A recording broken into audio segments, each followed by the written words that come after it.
Buenos días, me llamo Fernando Jiménez.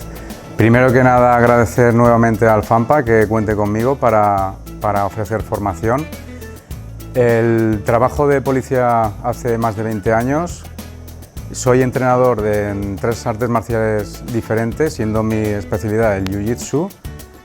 Y también estudié el técnico superior en actividades físico-deportivas.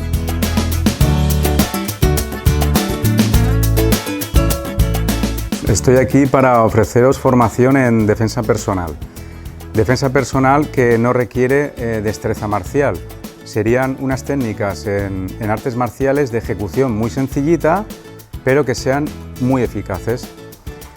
Lo voy a ofertar para tanto el colectivo femenino como masculino.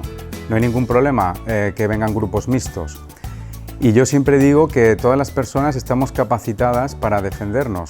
Lo único que tenemos que tener es el entrenamiento y la metodología de enseñanza adecuada, porque creo que el conocimiento en artes marciales es súper importante para nuestra integridad física, el poder ser capaces de defendernos.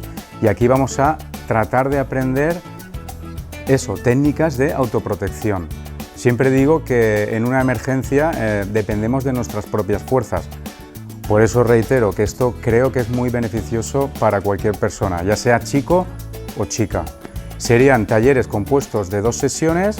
En una sesión sería, digamos, la toma de contacto y en la segunda sesión sería asimilación de conceptos. Y sin más, espero que sea de aceptación y que os agrade. Muchas gracias.